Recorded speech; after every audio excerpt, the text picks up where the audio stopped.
The late Queen now comes into Bankery, where we will see the reaction of the people. And just to remind you that just after 10 o'clock this morning, we're going to bring you those pictures of the Queen's funeral cortege as it begins its final journey. So do stay with us for that. And also do join Trevor Phillips tonight for a special programme. It's at 9 o'clock every evening on the death of the Queen. Well, let's turn our attention to some other news now. At least 16 people have been killed in a large earthquake in northeastern Papua New Guinea. The head of the local Red Cross said the 7.6 magnitude earthquake was one of the largest to ever hit the country.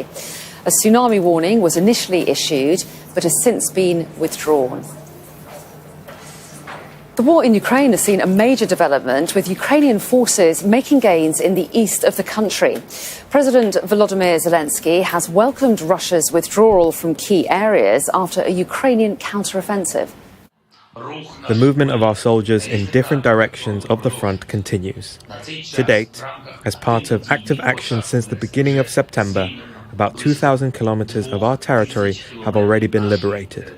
The Russian army in these days is demonstrating the best that it can do, showing its back, and of course, it's a good decision for them to run. There is no place for the occupiers in Ukraine, and there never will be one. Well, Russia is said to have been taken by surprise by Ukraine's advances. Ukraine launched its counteroffensive in the east earlier this week. And in a daily update, UK defence officials said Ukraine's forces have made advances in around 31 miles into previously Russian-held territory. The attack is said to have left thousands of Russian troops increasingly isolated near the key city of Izium. The offensive is now seeking to sever the Russian supply lines near Kupiansk and trap thousands of troops in Izium. Overnight, President Zelensky said Ukraine had retaken 30 settlements in the Kharkiv region. Our security and defence editor, Deborah Haynes, has this report from eastern Ukraine. This is the gateway to a key city that Russian forces captured in the first weeks of the war. But these are Ukrainian troops. They're part of a lightning advance, retaking swathes of territory across the Kharkiv region, punching through Russia's defences, driving its troops back. In order to achieve the stated goals of the special military operation to liberate Donbass, a decision was made to regroup the Russian troops stationed in Balaklia and Izium regions to build up our efforts in the direction of Donetsk. Regrouping sounds more like retreating to reinforce Russia's positions in the crucial Donbass region. The sudden Russian order came as Ukrainian troops celebrated the recapturing of the small city of Balaklia, the national flag flying high once more.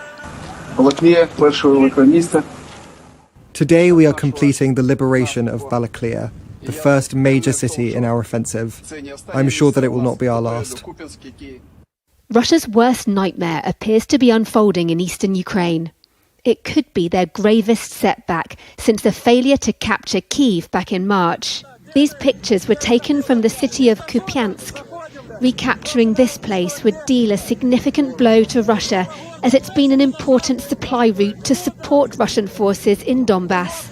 Russia's decision to pull back some forces from eastern positions is extraordinary, but Ukraine is also waging counterattacks from the south. The simultaneous operations backed by Western weapons mark the biggest Ukrainian offensive of the war and could be a key turning point if the gains are sustained. For those who've spent months under Russian occupation, the relief is all too clear to see. They've waited a long time for this. Deborah Haynes, Sky News, in eastern Ukraine. Well, the walkabouts in Windsor are dominating the morning's front pages. I'm joined now by royal historian Tessa Dunlop and political editor at the Sunday Mirror, Nigel Nelson, for a look at the papers. And we dealt with those front pages in some depth in the last hour. A lot of them had the The two brothers, the grandsons of the Queen, of course, doing their walkabout in Windsor yesterday with their wives. But we're delving inside the papers now, aren't we? And Nigel, you want to kick us off with an article that you've seen in The Observer focusing on the new era of King Charles. And the difference between Prince Charles and King Charles. He gave a sort of slight impression yesterday he's going to uphold the Constitution. And of course, that means he's going to be a completely different person.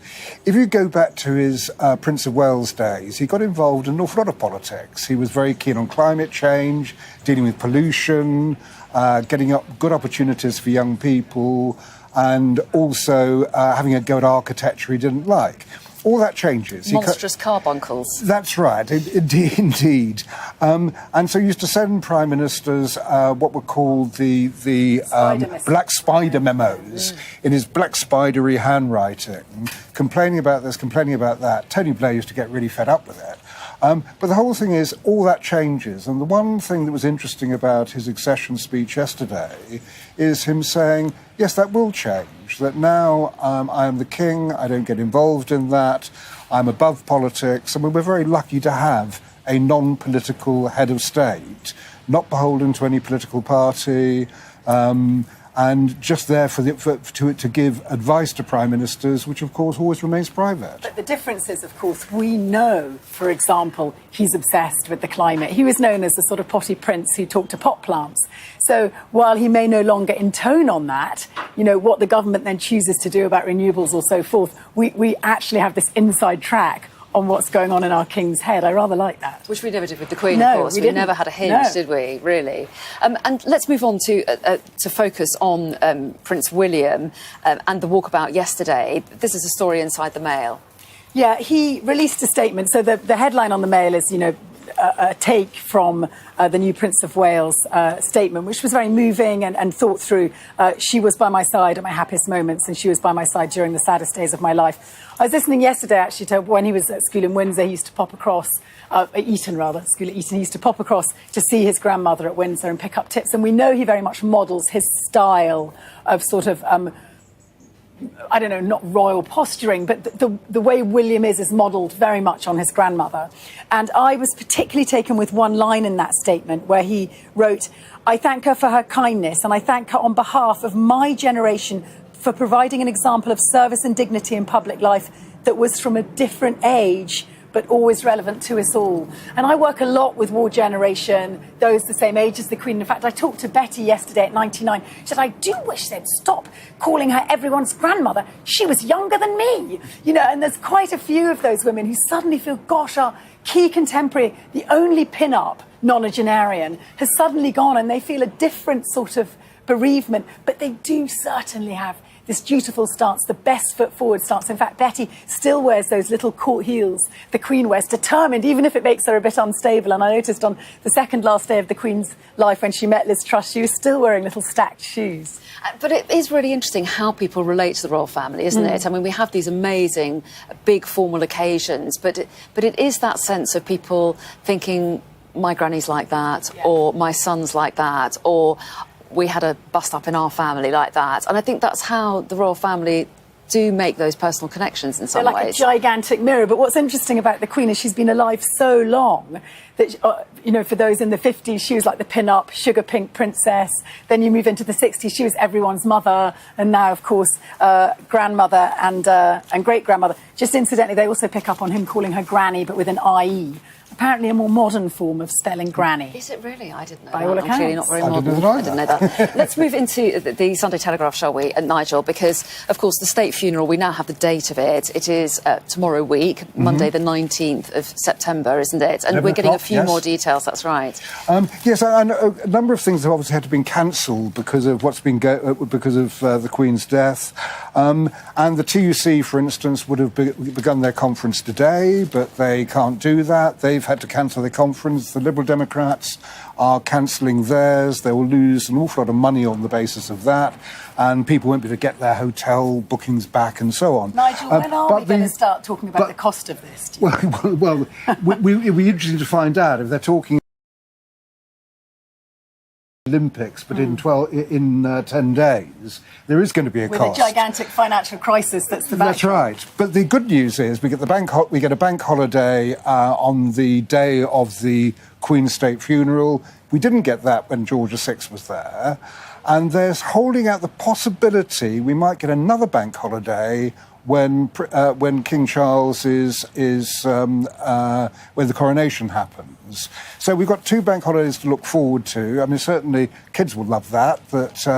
And all you need to do is make sure your employer will give you the day off. Schools will close, banks will close, shops will close, but not all of us will be able to actually take time off. But on the subject of the coronation, interestingly, in 1952, the Queen ascends the throne. The coronation isn't till the following June 53, so nearly 18 months later. One of the reasons given by Churchill was to get the bailiffs out of the house, because, of course, we were still rationing, and it was to save up money to have this coronation. So whether we'll exercise the same restraint and have one in a year or so time, of course, we have a much older king, so that might be a reason to sort of crack on with it.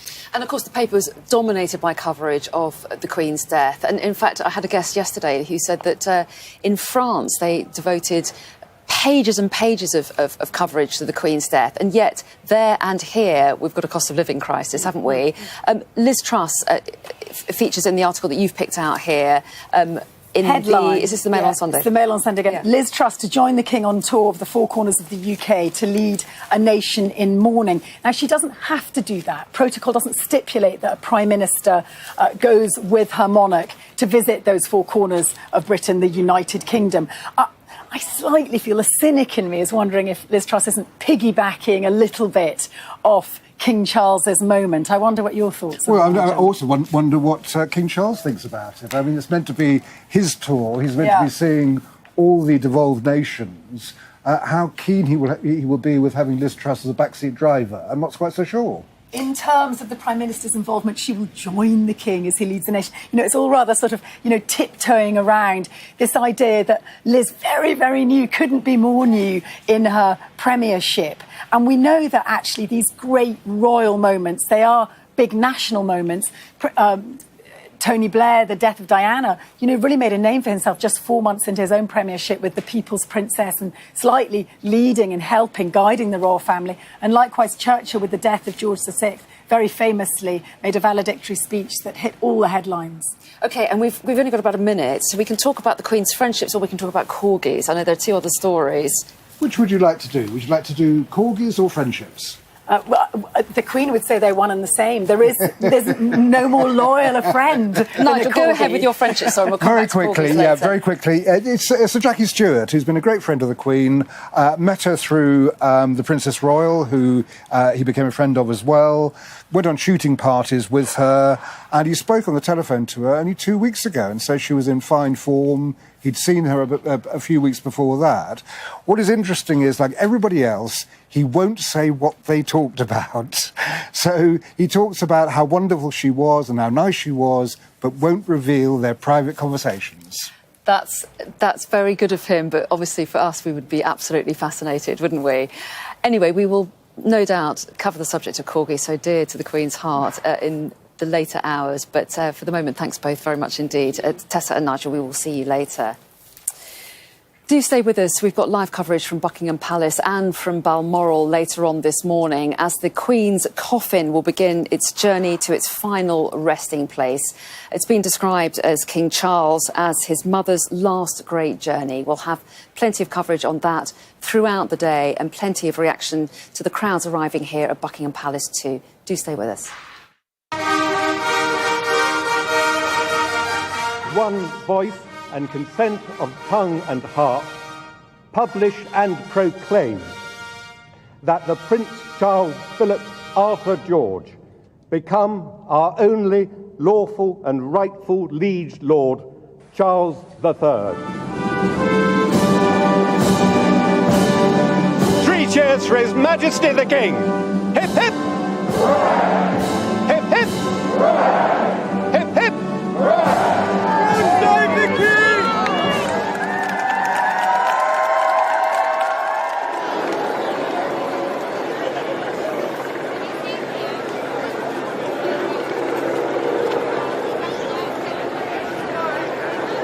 Bye everyone, thank you so much. Thank you everyone. Bye.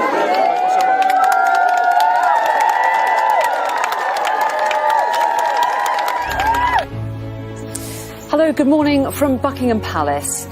The Queen's funeral cortege will leave Balmoral, making its way to Edinburgh in what King Charles described as his mother's last great journey.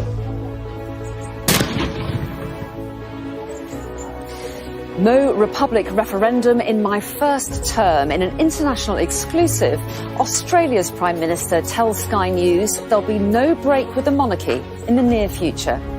It will need to continue to move with the times. But the bigger questions about our constitution are not ones for this current period.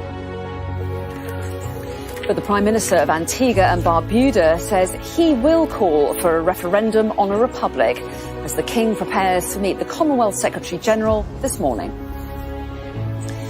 Reunited in their grief, the new Prince and Princess of Wales joined the Duke and Duchess of Sussex during a walkabout at Windsor.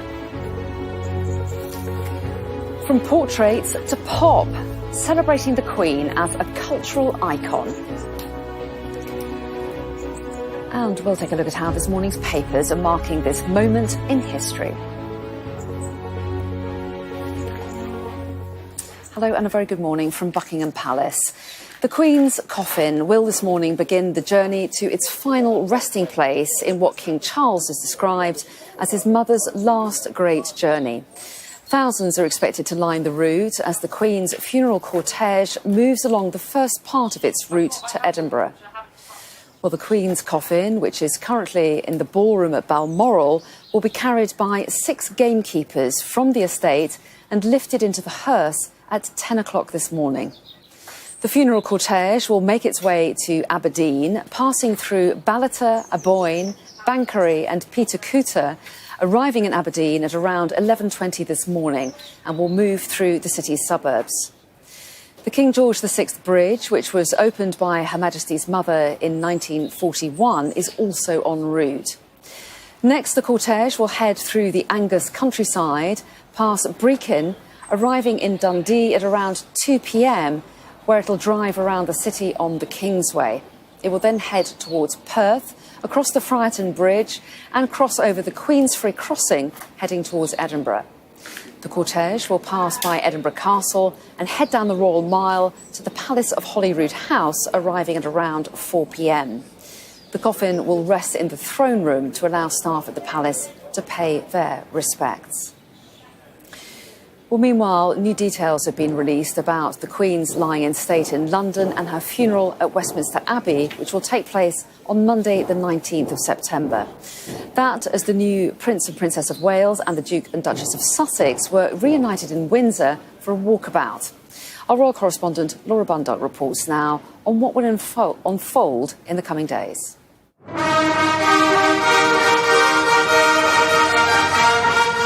From traditional ceremony, heralding and proclaiming a new sovereign, to a Windsor walkabout, bringing brothers together and differences set aside. These are historic moments.